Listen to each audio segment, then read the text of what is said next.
svima i dobrodošli ponovo na moj video kanal. Kao što već znate, moje ime je Nina i danas sam, kao što vidite u naslovu, odlučila snimiti ovaj video o operaciji promjena spola. Znam da je to malo škakljiva tema i mnogo ljudi, pogotovo ne s naših područja, ne voli govoriti o tome. I to je jedan od razloga zašto sam se odlučila snimiti ovaj video, jer sam radila malo istraživanje po YouTube-u i zapravo ne sjećam se da sam naletila na ikakav video od osobe koja je iz naših područja i koja otvoreno i iskreno govori o tom problemu, odnosno o toj operaciji. Tu sam si čak pripremila nekakve male natuknice, čisto iz razloga da vidim i da mogu slijediti ono što sam htjela reći u ovom videu. Pretpostavljam da će video biti iz 2 dijela jer ne želim jako dugo pričati u ovom videu o svim tim stvarima koje sam htjela spomenuti. Imam nekih 13 točaka o kojim želim govoriti, pa pretpostavljam da je najbolje da počnemo sa prvom. Drugi razlog zašto sam se odlučila govoriti o ovoj temi je zbog moje jako dobre prijateljice iz Beograda, koju ovim putem puno pozdravljam, Mija Pusa. Mija je, s Mijom sam razgovarala o nekim stvarima i došli smo do zaključka da zapravo jako malo ljudi koji su imali operaciju žele uopće govoriti o operaciji, o oporavku, o problemima koji mogu nastati. I vjerojatno smo se ja i ona naslušale svakakvih groznih horor priča, tako da mislim da je vrijeme da neko konačno malo više informacija kaže o tome iz nekog svog osobnog iskustva. Druga stvar je zašto sam se ja odlučila na ovu operaciju, iz jednostavnog razloga jer sam od samog početka tranzicije znala da želim imati operaciju. Da li to sve osobe transseksualne žele? Ne. To je individualna odluka, svako se odlučuje na osnovu onog što želi i kako osjeća.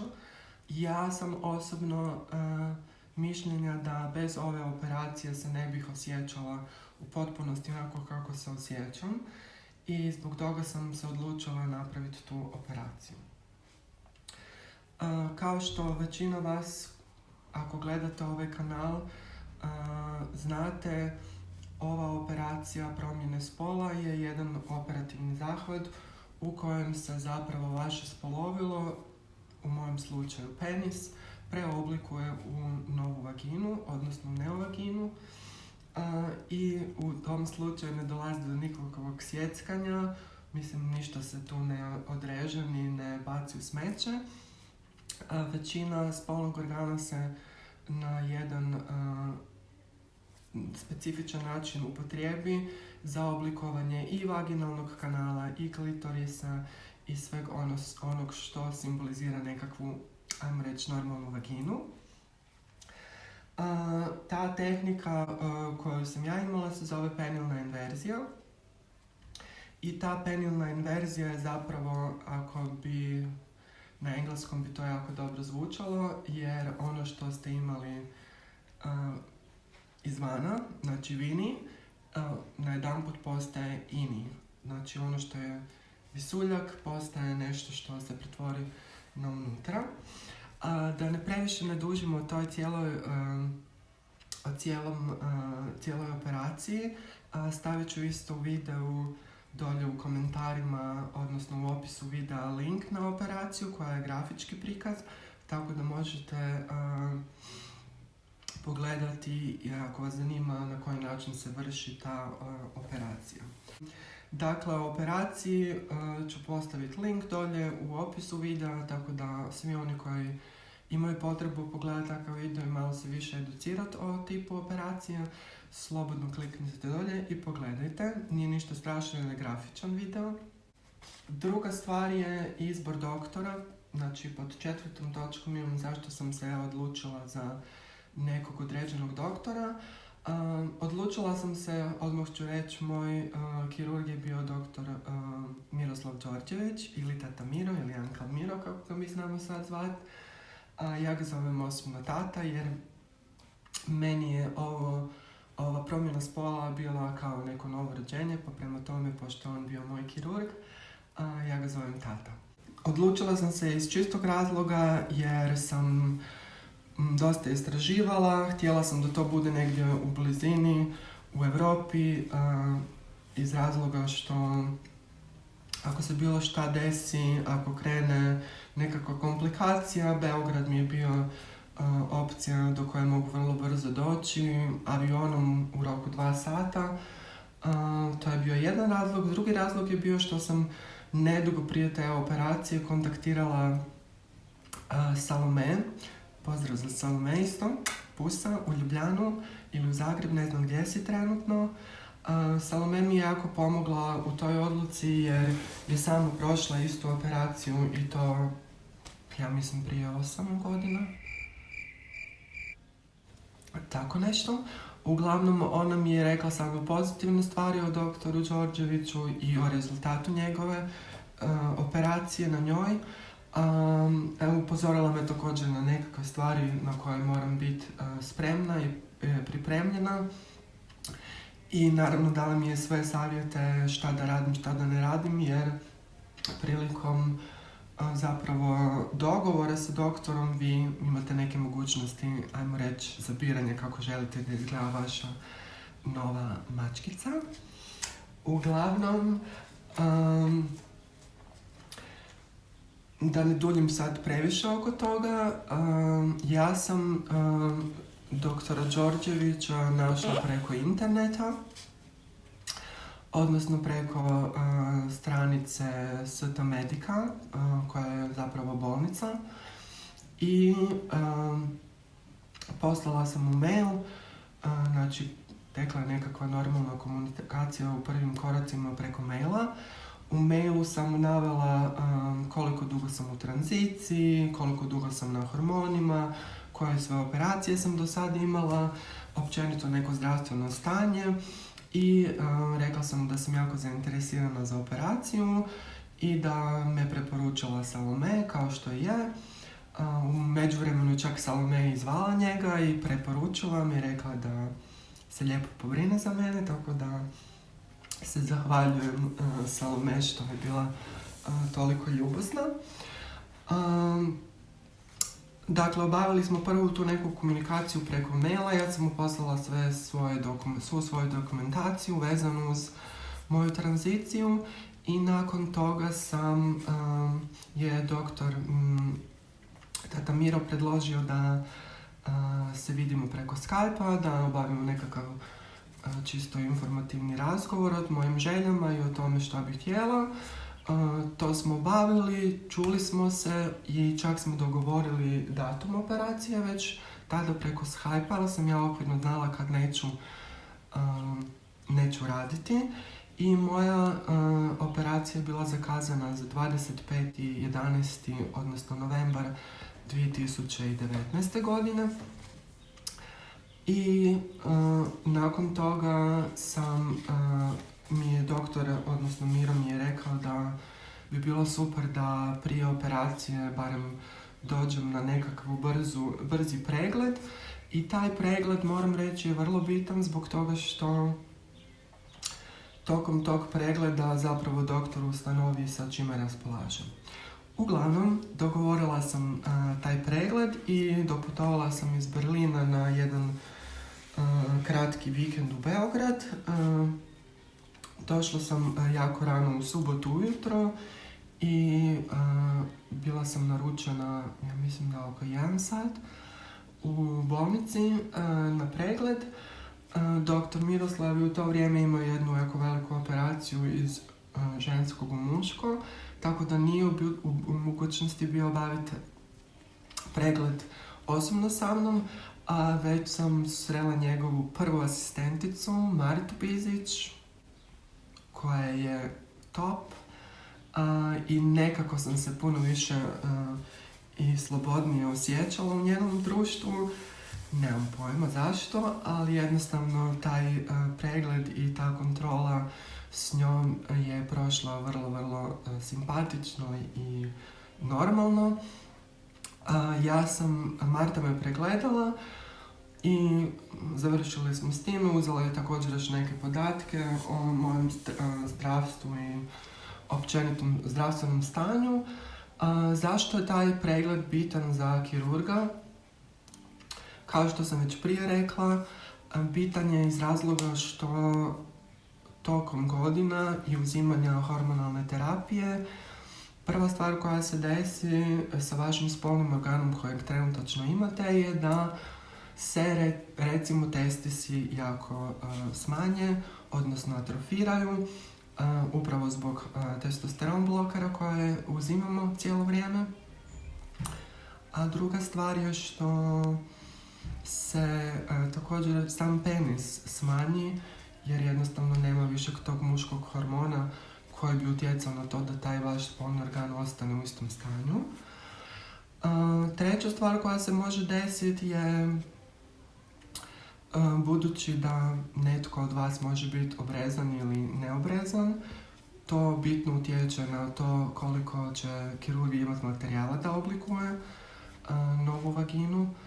Tako da je vrlo bitno da doktor ustanovi zapravo s čime raspolaže prije nego što uopće krenete na samu operaciju.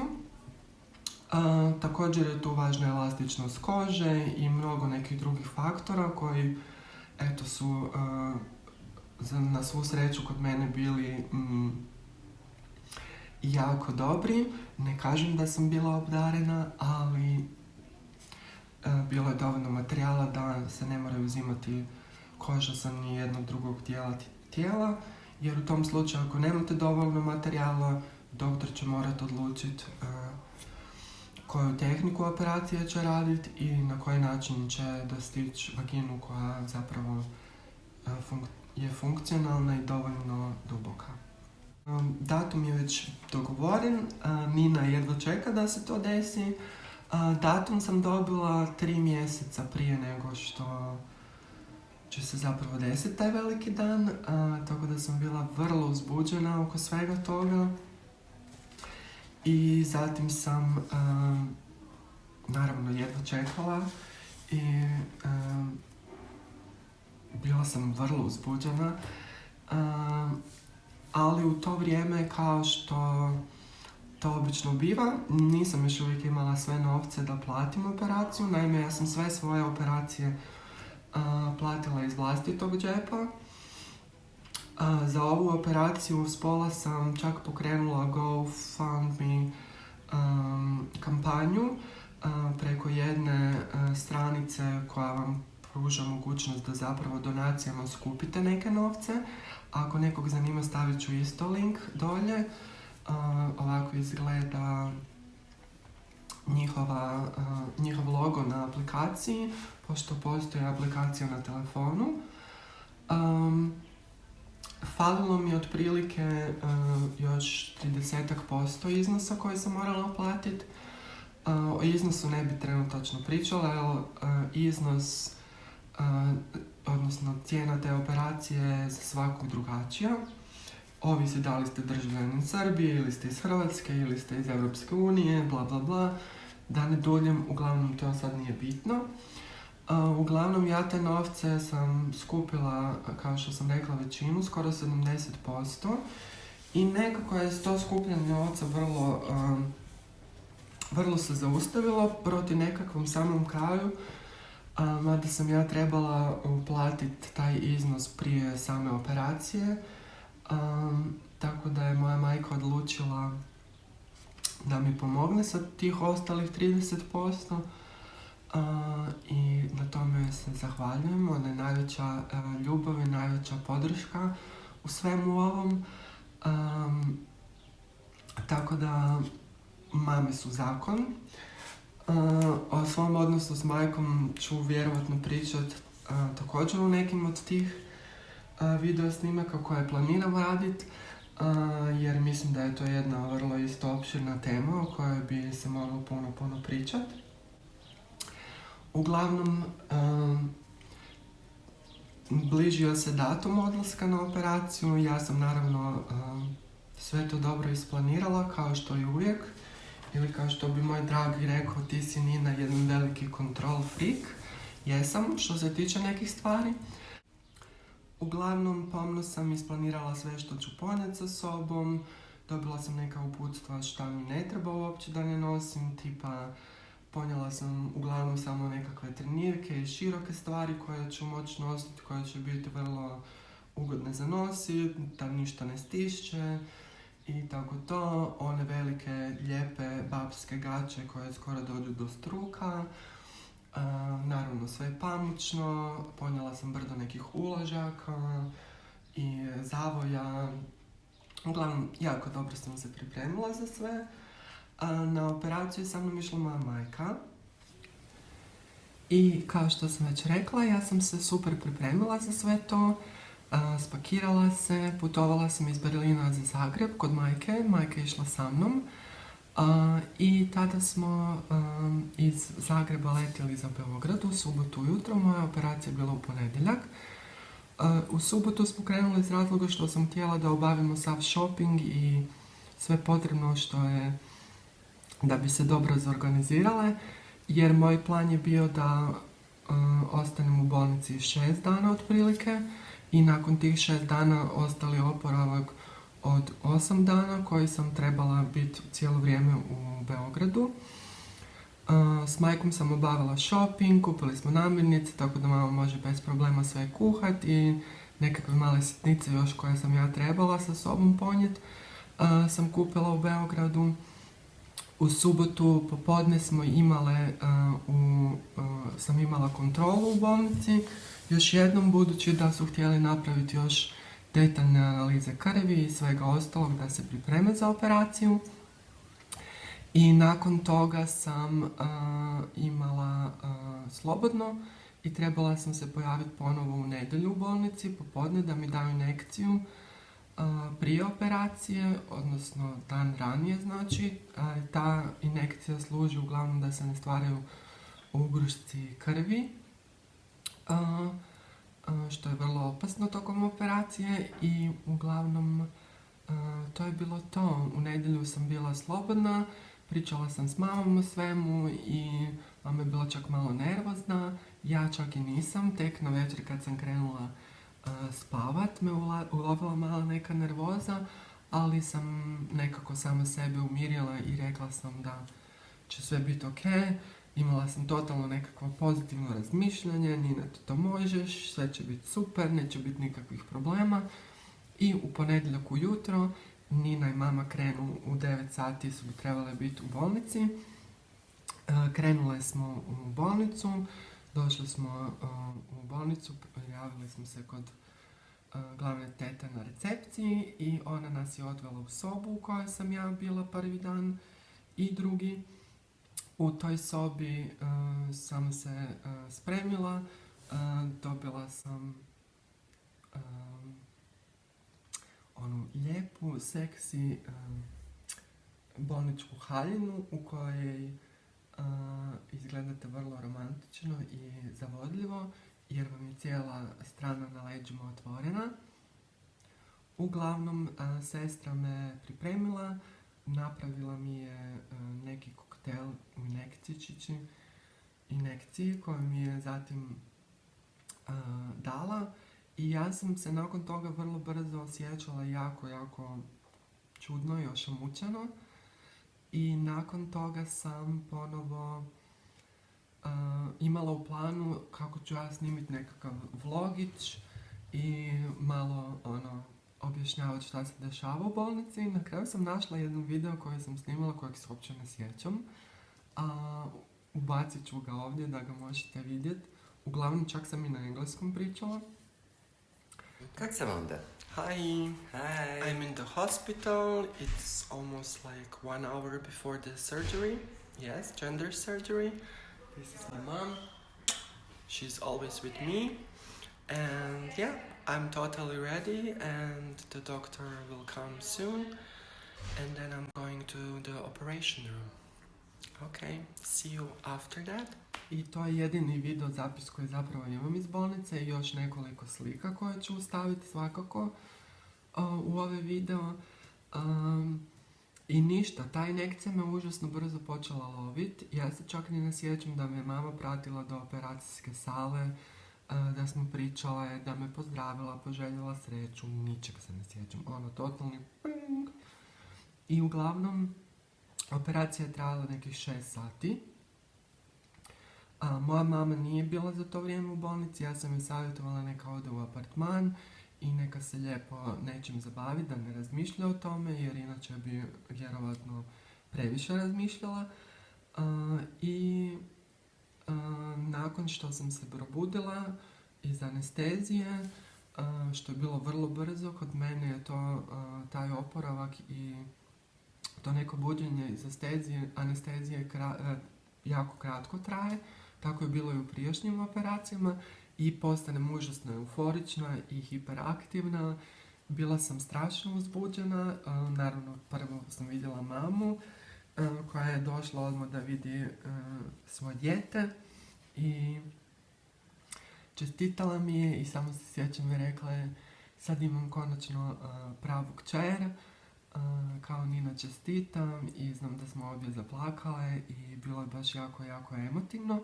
Mada ja emotivno nisam osjećala tu neku euforiju, bila sam manje više skulirana i to je bio zapravo taj prvi dan. Naravno da sam bila vjerovatno pod utjecajem painkillera, nisam apsolutno osjećala nikakvu bol i ta prva noć je zapravo prošla ok. Jedini problem je bio što nisam mogla spavat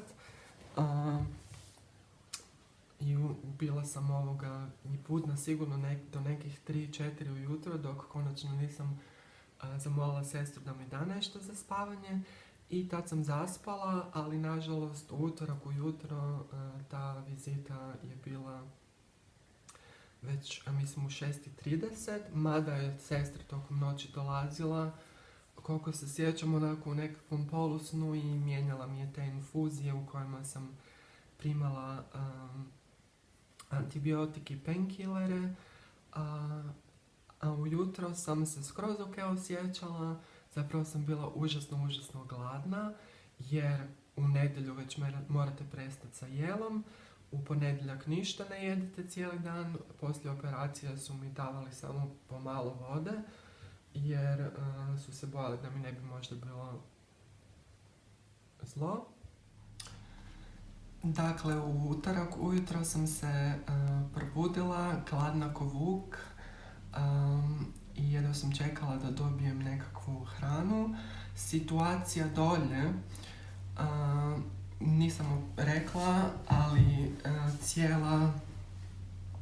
cijelo područje dole gdje je bila operacija, u području vagine, je bilo sve jako zabarakitirano, puno zavoja, gaza, flastera, tako da je izgledalo kao jedno veliko brdo. Evo, stavit ću tu i sliku da možete vidjeti kako je izgledalo. Dakle, nisam ništa vidjela i zapravo nisam ni željela u tom trenutku vidjeti kako izgleda. Uglavnom, u utorak sam, dakle, drugi dan oko podne dobila za jesti. I kao što sam bila jako gladna, sve sam pojela i zapravo sam tražila još, ali sestra je rekla da nije dobro da sad jedem toliko, i da mi ne bi bilo slučajno loše ili da se ne bi previše nadula. I to je bilo to. Budući da tokom operacije nosite na sebi te kompresijske čarape koje također sprječavaju da se pojavljuju nekakvi ugrušci, sestra je nakon što sam pojela i to mi pomogla jer sam morala ustati i malo prošetati čisto radi cirkulacije, što nije bilo apsolutno nikakvih problema, nisam imala nikakvu ni vrtoglavicu, ništa. Prošetala sam nekih 5 minuta po sobi, čisto da protegnemo noge, i nakon toga moja najveća briga je bila sad sam jela, šta ako ću morat na veliku nuždu, i to se zapravo vrlo brzo nakon tog jela desilo. Problem je bio u tome što, sad ću objasniti, znači to cijelo pakiranje kreće negdje odavde sa strane bokova i taj cijeli pakung je tu i dobro je pričvršćen sa 2 ogromna velika flastera, ovako u križ kraš prema dolje i završava na stražnoj strani stražnice, znači ovako nekako to izgleda. Tu dole je analni otvor i vagina. Vagina se naravno ne vidi, samo je ostalo otvor gdje se vidi analni otvor i mene je bilo užasno strah šta ako ću sad morati ići na WC, kako ću to očistit, ako se umažem, ok, razumijem, sestri će doći, promijenit će to sve, ali ja nisam zapravo htjela ništa komplicirati, jer su oni malo to bili samo pogledali taj drugi dan i vidjeli su da ja apsolutno ništa ne krvarim, što je bio super znak, tako da nisu zapravo ništa od tog svog pakiranja ni dirali. Tad se nije desilo da mora ići na WC i onda sam razmišljala šta da napravim kako bi spriječila da se dolje sva uprljam i ja sam ispod tog trokuta ovdje sve nagurala puno WC papira, tako da kad odem na veliku nuždu se ništa ne desi. I nije se ništa desilo, nisam se uprljala. Naravno, nakon toga sam se dobro očistila sa baby maramica, eto, tako da svi koji se pripremate za operaciju ponesite puno baby lažnih maramica jer će vam biti od velike pomoći budući da se nećete tuširati vjerovatno 4 do 5 dana. Uglavnom, to je sve super prošlo i tek popodne su zapravo meni došli to sve otpakirati i pogledat da vide kako izgleda i tad sam prvi put zapravo vidjela svoju mačkicu. Nije bila lijepa slika, kao što sam rekla, to sve izgleda užasno natečeno, vrlo ružnih, crveno, smeđih, ljubičastih, plavih boja i te otekline su bile skoro do polovice pupka gore. Jedina stvar, kao što sam rekla, ja nisam apsolutno nigdje krvarila. Krvarenje je bilo samo malo na otvoru, budući da sam imala kateter na koji sam piškila i oko tog katetera je bilo malo sukrvice, ali ostalo je bilo sve cakum pakum. Ono što nisam rekla, nakon operacije, kad kirurg završi sa cijelim postupkom, u vašu vaginu stavlja tamponažu koja se sastoji iz kondoma koji je napunjen sa jako puno gaze i taj cijeli paket zapravo stavlja u unutrašnjost vaše vagine, ne bi li se ta vaša vagina zatvorila, jer naravno tijelo na to gleda kao na nekakvu ranu, recimo slično kao i piercing, odnosno ako imate naušnice. Ako ne nosite dugo vremena naušnice, ta rupica se može zatvoriti, a isto se može desiti dolje sa vaginom. Uglavnom, tamo nije bilo nikakvog krvarenja, promijenili su mi te gazice i vratili to sve nazad. I tako je bilo gotovo do zapravo 4. dana. Ali samo da kažem još za ova ostala 3 dana, uglavnom 3. dan sam odlučila da ne želim više uzimati nikakve tablete protiv bolova, odnosno te painkillere koje su mi davali putem infuzije, jer sam željela osjetiti koliko to boli i da li boli, jer sam se jako bojala pomicat, jer automatski ono što se desi kad uzimate painkillere, znači vaše tijelo ne osjeća bol i zato se možete kretati slobodnije i u nekakvim normalnim gabaritima sa svojim tijelom, ali meni se to ne čini logično, pogotovo kod takvih nekakvih velikih operacija. Zato sam htjela vidjeti kako ću se osjećati nakon što ne uzmem to i kakav će biti bol i da jednostavno znam sama se namještati u krevetu i vidjeti da li ću se moći pomicat, neću se moći pomicat.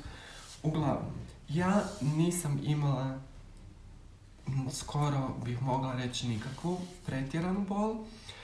Naravno, tu postoji jedna velika neugoda, pritisak, imate osjećaj kao da vas neko vuče za tu cijelu pubičnu kost dolje i za svu tu kožu koja se na tom dijelu nalazi, naravno zato što je to sve bilo svježe i preoblikovano, ali kad bi morala opisati jačinu te boli, između 1 i 10 na nekakvoj skali, to bi bilo 3.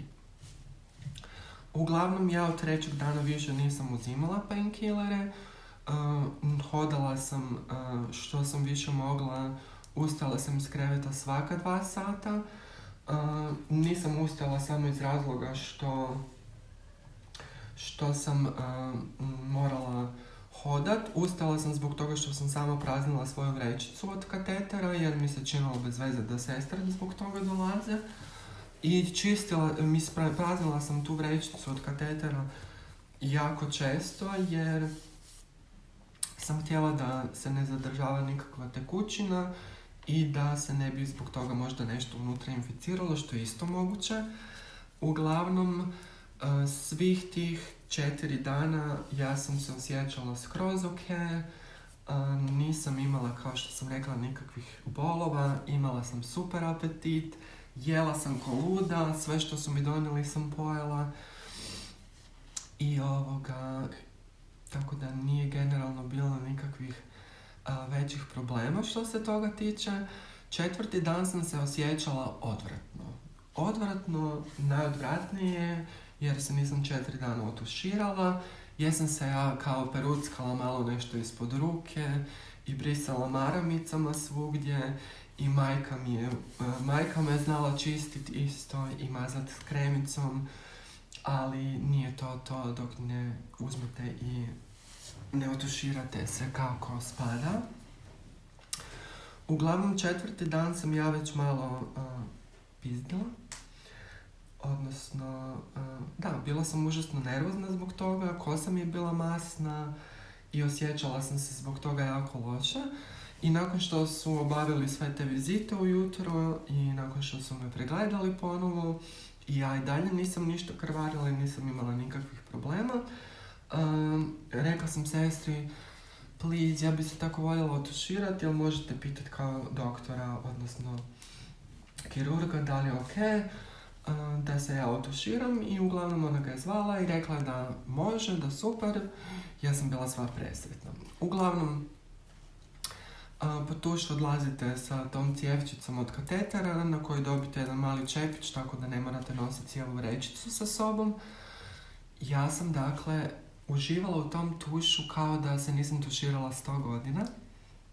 Oprala kosu, otuširala se i tad sam zapravo prvi puta kad sam se tuširala, budući da sam se ispirala, pošpricala i dolje. I začudila se koliko senzacije sam ja zapravo već osjećala nakon 4 dana dolje. Ali to je bio malo kao i šok, jer nisam očekivala takve stvari. Uglavnom, sredila sam se, otuširala, namazala sam se cijela s kremicom, osušila sam, isfenirala kosu, čak sam stavila make-up u krevetu i osjećala sam se super. I tad sam dobila samo malu gazicu preko te rane, jer sam od tih flastera koji su prije bili zalijepljeni dobila jako velike plikove, odnosno čak su mi se stvorili kao mjehuri na jednom dijelu, od kojih sad imam i dalje još uvijek ožiljak koji ne odlazi, tako da sam dobila male mrežiste jednokratne gačice i samo par gazica koje su pokrivale tu cijelu ranu, i osjećala sam se naravno puno bolje, to mi je odmah omogućilo lakše da se krećem i sve.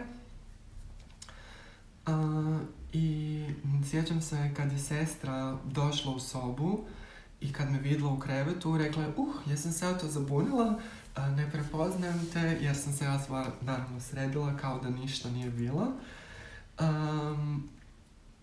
Uglavnom, Taj 4. dan je bilo sve super, ja sam jako puno šetala po sobi i mama je dolazila stalno u posjetu, prijatelji su dolazili u posjetu, koji imam prijatelja iz Beograda, čak jedan prijatelj iz Zagreba koji je bio na službenom putu u to vrijeme došao u posjet i ja sam zapravo bila jako sretna i okej, zapravo sam se osjećala skroz normalno kada se ništa nije desilo i nije bilo nikakvih problema.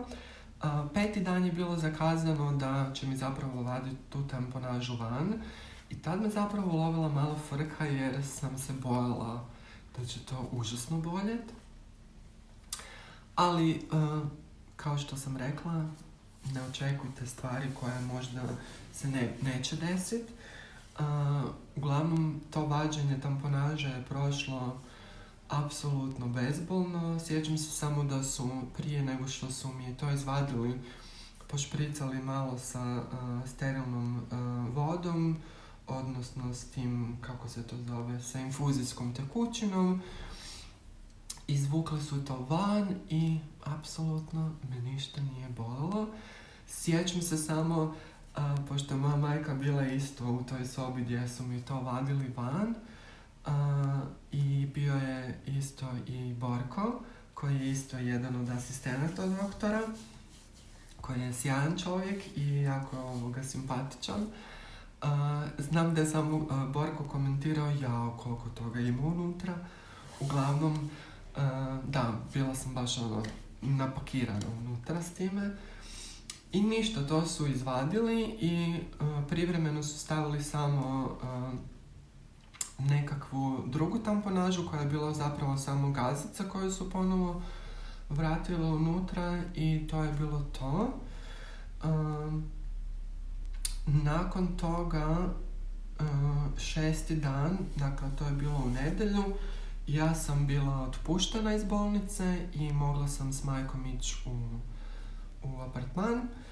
Naravno imala sam još uvijek kateter, što nije meni bio nikakav problem.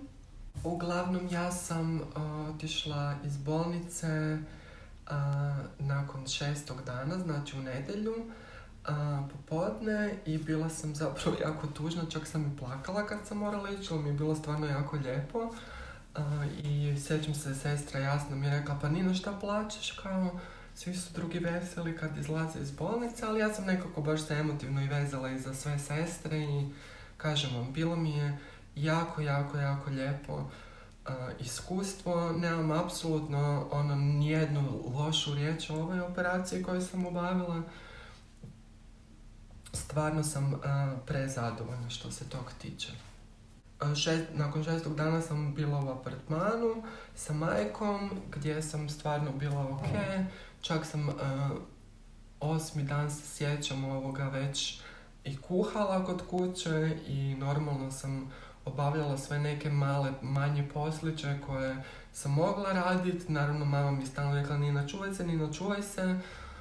Išla sam čak i s njom i u dućan i šetala sam svaki dan koliko sam mogla. Tako da je bilo apsolutno nikakvog razloga zbog kojeg se ja nisam osjećala da se ne bi mogla kretat. Naprotiv, mene su više boljela leđa nego sve ovo dolje, zato što sam naravno dugo vremena provodila u krevetu i odmarajući.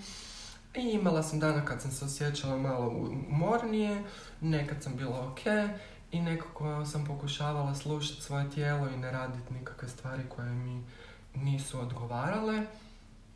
Kažem, ponovo, to nisu bili bolovi, to je više nekakva nelagoda koja se sjeća u tom dolje dijelu, nekakvo zatezanje, peckanje, svrbež isto, zbog toga što čim ti šavovi počnu otpuštat i zaciljivat se, naravno da to sve ima nekakve svoje posljedice. Uglavnom, ništa od tih šavova nisam trebala skidat. To su sve šavovi koji sami otpadnu nakon nekog vremena, odnosno sami se razgrade, tako da nije bilo potrebe za nikakvim vađenjem tih konaca van. 8. dan je to bilo 9. dan, sam imala kontrolu ponovo u bolnici i tad su mi izvadili taj pakung koji sam imala, drugi unutra. I nakon toga sam isto dobila prvu lekciju o tome kako se dilatirati. Da, dobro ste čuli, dilatirat. Uglavnom, dilatiranje je proces koji svaka trans žena nakon operacije mora naučiti raditi. Kao što sam već prije objasnila, taj proces dilatiranja je najbitniji dio svega ovog. Čak i operacija nije toliko važna koliko je važno da se dilatirate. Uglavnom, dilatacija je, pokazali su mi zapravo sa Martom i sa Borkom, sam imala također tu kontrolu. U tom slučaju je bio Borko, meštar, i pokazat ću dilatatore. Možda bi bilo ok, tu ću vam staviti sliku kako to izgledaju. Dakle, to nisu dildoti, to su, evo imam tu jednog, to su vrlo čvrsti medicinski instrumenti, odnosno medicinski alati koje ne koriste samo trans žene, koriste i žene koje imaju problema sa vrlo uskim vaginama i neću sad ulaziti u to, ali uglavnom ti medicinski instrumenti služe da trans žena održi i dubinu vagine i elastičnost i sve ostalo. Pokazala sam sliku kako izgledaju. Dolaze u 4 veličine i ta veličina se ne razlikuje ništa u dužini tih dilatatora. Razlika je samo u promjeru, odnosno u debljini. Kreću od 2 cm do 4,7. Ja sad nemam sa sobom ove svoje ostale, manje, ali imam ovdje ovaj kojeg ja zovem Mr. Orange i možete vidjeti da je to jedan veliki monstruozni dilatator i možete vidjeti označene točkice koje označavaju dubinu. Dubina vagine ovisi o tome koliko materijala imate, ali i o tome kakvu doktor tehniku koristi. Moja dubina u početku je bila 17 cm, što je bilo otprilike negdje do ove točkice, znači ne do posljednje, nego do ove pretposljednje. I kao što vidite, to su jako čvrsti instrumenti. Ja sam krenula s onim manjim, ljubičastim, stavit ću sliku, koji je samo 2 cm širine. Dakle, Borko je uzeo jedan od lubrikanata i stavio je na taj dilatator i dakle polako je mi pokazivao način na koji moram insertirati taj dilatator u sebe i koliko često to moram raditi i kad to moram raditi i sve ostalo. Tako da su bile mi date vrlo jasne instrukcije u vezi toga. Bitno je da tu kažem da sam se strašno bojala, jer sam navodno opet čula priče kako to užasno boli i kako se to ne može podnijeti i kako je to rana i ti sad u ranu nešto uguravaš unutra. Ali opet, kod mene se to nije desilo.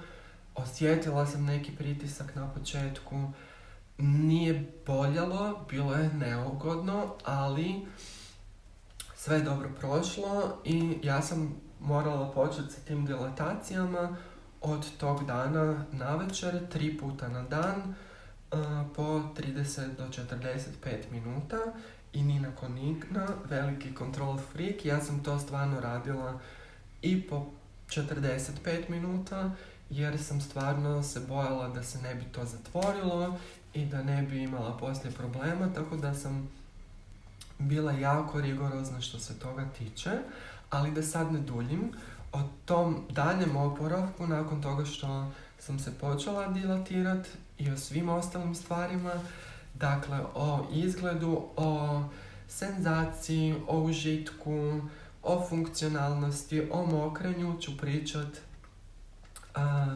nakon što sam snimila ovaj video. I molila bi je također sve koji ste gledali ovaj video da postavite pitanja ispod u komentarima zbog toga što mogu u sljedećem videu odgovoriti na ta pitanja, pa mi se čini zanimljivo da u drugom videu kažem možda još nešto više stvari koje vas zanimaju. Uglavnom to bi bilo to. Nadam se da vam se svidio ovaj video i ako vam se svidio, naravno stisnite jedan lajkić dolje, a možete se i subscribe-ati na moj kanal jer na taj način ćete vidjeti ostale sadržaje koje planiram snimat. Budite mi lijepi, zdravi, pametni i naravno sretni. Volim vas i ljubim vas. Nina. Pa pa!